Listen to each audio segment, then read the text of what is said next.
আল-কাতান মানে নামটা আমি ঠিক জানি না, তাও শাড়ির নামগুলো কিন্তু আমি ঠিকঠাক জানি না অতটা, তাও এগুলো দেখতে কিন্তু সত্যি খুব সুন্দর লাগছিল, এগুলো তো খুবই পছন্দ হয়েছিল। আর দিদিভাইটা আমাদেরকে সব কিন্তু পাট ভেঙে ভেঙে খুব সুন্দরভাবে দেখাচ্ছিল। আর এগুলোর দামও কিন্তু খুব বেশি না, আর এখন এগুলোর দাম মাত্র 1200 টাকা, কিন্তু পুজোর বাজারে কিন্তু আরো দাম বেড়ে যাবে। তো যাই হোক, আর এই শাড়িগুলো দেখতে কিন্তু খুবই সুন্দর লাগছিল। তো যাই হোক, পরে তখন এসে দেখা যাবে, যেহেতু আমরা এখন দুর্গা পুজোর বাজার করছি না, তাই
আর এই দোকানটার মধ্যে কিন্তু বিভিন্ন ধরনের শাড়ি রয়েছে, আর এগুলো দেখতে কিন্তু খুবই সুন্দর লাগছিল, বিভিন্ন ডিজাইনেরও কিন্তু ছিল।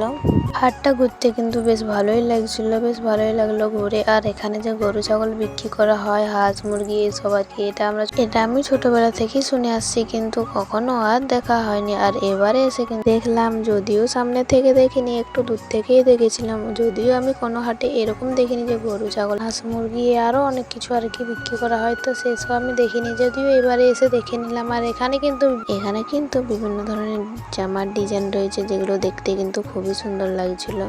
আর এখানে কিন্তু ছাগল হাঁস মুরগি এসবের কিন্তু মাংসও পাওয়া যাচ্ছিল। আর এখানে কিন্তু বিভিন্ন ধরনের সবজিও ছিল, যেগুলোর থেকে আমরা কিন্তু আমাদের কাদের কাছে এরকম হাট বসে অবশ্যই কমেন্টে জানিও। আর কারা কারা এরকম হাট ঘুরতে পছন্দ করো এটাও জানিও, যদিও আমি হাট ঘুরতে খুব কমই পছন্দ করি।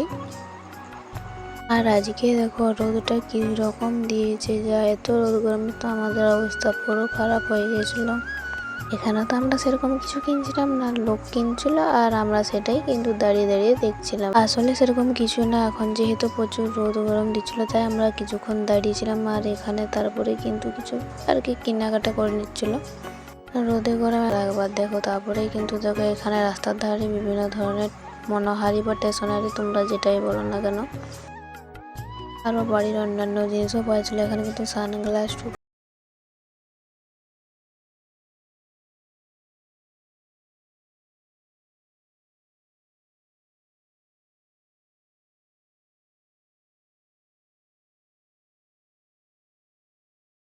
বাচ্চাদের বড়দের সবার জন্যই কিন্তু কিছু না কিছু এখানে রয়েছে। আর এখানে কিন্তু বাচ্চাদের জিনিসও কিন্তু খুব সুন্দর সুন্দর রয়েছে। এখানে সব থেকে ভালো কিন্তু বাচ্চাদের জিনিস রয়েছে।